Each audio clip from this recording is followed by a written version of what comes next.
जंतर मंतरवरून आंदोलन जे आहे ते यशस्वी करून अभिजित दिपके महाराष्ट्रात दाखल झाले आहेत आणि त्यांच्या भेटीला अनेक नेते पोहोचत आहेत। मात्र काही नेत्यांवरून आता वादंग निर्माण होताना आपल्याला पाहायला मिळतोय।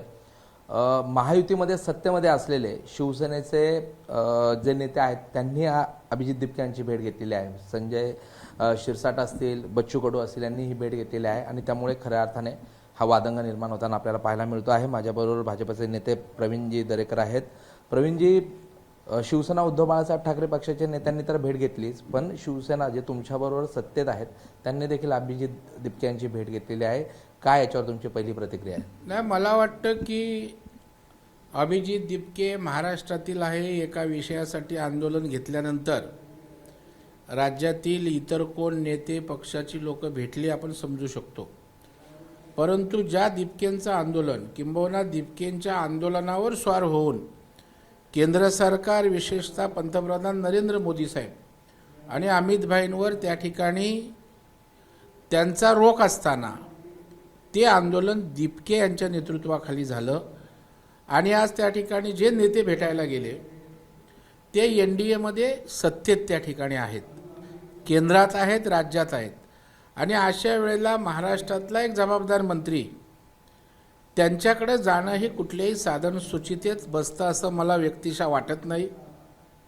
बच्चूकडे तर नौटंकी बाज त्या ठिकाणी आहेत। शिंदे साहेबांनी आमदार केल्यानंतर सुद्धा त्यांची प्रसिद्धीची हाव काही लपत नाही आणि आमदारकीनं रचनात्मक कामांनी प्रसिद्धी मिळणार नाही आणि त्याच्यामुळे दिपकेंच्या घरी गेल्यावर बातमी होईल आणि आपण आंदोलनकर्त्यांचे पुरस्कर्ते आहोत अशा प्रकारे आपली राजकीय दुकानदारी करायला मिळेल, याच उद्देशानं बच्चू कडू त्या ठिकाणी गेले।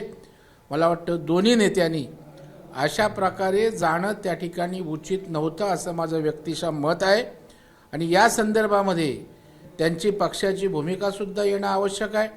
निश्चितपणे एकनाथ शिंदे साहेब त्यांना योग्य समज देतील किंबहुना दिली असेल असा मला पूर्ण विश्वास आहे। दरेकरजी, कुठेतरी यामुळे महायुतीमध्ये आलबेल नाही असं समोर येत नाहीये का? जे टीका करतायत महायुतीवर त्याच नेत्यांचे जाऊन भेट घेतात बच्चू कडू, संजय शिरसाट। नाही, महायुतीमध्ये सगळं आलबेल आहे आणि अशा कार्यकर्त्यांनी नेत्यांच्या जीवावरही महायुती भक्कम नाही, कारण वरचे नेते त्या ठिकाणी एकत्रित आहेत आणि ते महाराष्ट्राच्या विकासासाठी आम्ही महायुती म्हणून एकत्रित आलोय। त्याच्यामुळे अशा प्रकारच्या गोष्टी आमचा आलबेल नसण्यावर नाहीत, परंतु एक गोष्ट खरी आहे की आमच्यातली अंतर्गत दुरी या निमित्तानं वाढू शकते, वितुष्ट निर्माण होऊ शकतं आणि मला वाटतं अशा गोष्टीला खतपाणी मिळेल अशी कुठलीही कृती आपल्या वरिष्ठांच्या परवानगीशिवाय किंवा त्यांना अवगत केल्याशिवाय होता कामा नये असं मला या ठिकाणी वाटतंय। तुम्ही भाजप म्हणून समजूतदारपणाची ही भूमिका दाखवतायत की त्यांच्या नेत्यांनी समज द्यायला हवी, पण जे अभिजित दिपके आहेत ते तर थेट तुमच्याच गृहमंत्र्यांचा राजीनामा या निमित्ताने मागतायत। मग तेच ना, जे गृहमंत्री आमचे पक्षाचे शीर्षस्थ नेते आहेत त्या गृहमंत्र्यांचा जो राजीनामा मागतोय आणि एकनाथ शिंदे साहेब ज्यांना त्या ठिकाणी मानतात किंवा त्यांचा आशीर्वाद ज्यांना मोठ्या प्रमाणावर आहे त्यांच्या मंत्रिमंडळातल्या सहकार्यांनी अमित भाईंच्या विरोधात त्या ठिकाणी भूमिका घेणाऱ्याच्या घरी जाणं केव्हाही समर्थनीय ठरत नाही आणि त्याच्यामुळे त्या ठिकाणी शिरसाट असतील, त्याचबरोबर बच्चू कडू असतील यांनी त्या ठिकाणी घेतलेली भूमिका निश्चितपणे ज्या अमित भाईंचा राजीनामा असेल, पंतप्रधानांवर टीका असेल, अशा प्रकारच्या आंदोलनाचं नेतृत्व करणाऱ्यांच्या घरी जाणं कधीही संयुक्तिक ठरत नाही असं माझं प्रांजळ मत आहे। तुम्ही किंवा तुमचे वरिष्ठ नेते या संदर्भात आता एकनाथ शिंदेशी संवाद साधणार आहेत का, त्यांच्याशी बोलणार आहेत का? नाही, एकनाथ शिंदे अत्यंत प्रगल्भ, समजदार नेतृत्व आहे। देवेंद्रजींबरोबर या महाराष्ट्राला विकासाकडे, प्रगतीकडे नेत असताना आमची महायुती अभेद्य राहिले पाहिजे याच्यासाठी त्यांनी सातत्यानं भूमिका त्या ठिकाणी घेतलेली आहे आणि त्याच्यामुळे निश्चितपणे शिंदे साहेबांपर्यंत या ठिकाणी जर विषय गेला असेल तर त्या ठिकाणी निश्चित ते याच्यावर भूमिका घेतील किंबहुना निश्चितच त्यांना समज देतील असं मला या ठिकाणी वाटतं। एकीकडे बच्चू कडूने हा प्रश्न आहे, दुसरीकडे आज राज ठाकरे यांनी चंद्रकांत पाटलांवर टोकाची जी आहे ती टीका केलेली आहे. कसं पाहता या टीकेकडे?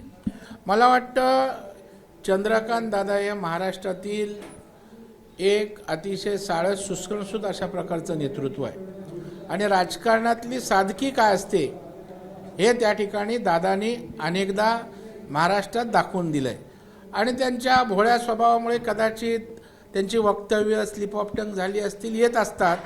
परंतु त्या ठिकाणी शिक्षण मंत्री म्हणून महिलांच्या फी माफीचा विषय असेल, मोफत शिक्षणाचा विषय असेल, संवेदनशीलतेनं त्यांनी त्या ठिकाणी हाताळला. त्याचबरोबर आज स्वतः शिक्षण क्षेत्रामध्ये चांगलं काम करत आहेत आणि म्हणून त्यांच्या मेंदूवर बोलणं, त्यांच्या मेंदूच्या फुटप्रिंट असेल किंवा फिंगरप्रिंटवर बोलणं, मला वाटलं कुठल्याही संस्कृतीत या ठिकाणी बसतं असं मला वाटत नाही. आणि मी सकाळीच बोललो की त्यांच्या मेंदूची फुटप्रिंटचा विषय आहे किंवा फिंगरप्रिंटचा, परंतु राज ठाकरे साहेब एवढे बुद्धिवान आहेत की त्यांची बुद्धी, त्यांचा मेंदू यांची प्रिंट अजून महाराष्ट्रातल्या जनतेच्या मनावर का उमटत नाही याचा कधीतरी त्या पक्षानं आणि त्यांनी आत्मपरीक्षण करावं असं मला नम्रपणे सुचवावंसं वाटतं. शेवटचा प्रश्न, जरांगे पाटील देखील आता आंदोलनावर जे आहे ते ठाम झालेले आहेत. एकूणच तुमच्या सरकारला घेरण्याची पूर्ण सगळी तयारी झालेली वाटत नाही? नाही, जरांगे साहेबांचं समाधान काही अंशी झालेलं आहे. काही प्रश्न त्यांच्या मनामध्ये अनुत्तरित आहेत, संभ्रम आहे. सरकारची भूमिका सकारात्मकच आहे आणि मला वाटतं त्यांच्या सगळ्या प्रश्नांचं समाधान हे सरकार करेल. त्यांना आंदोलन करण्याची वेळ येईल असं मला अजिबात वाटत नाही.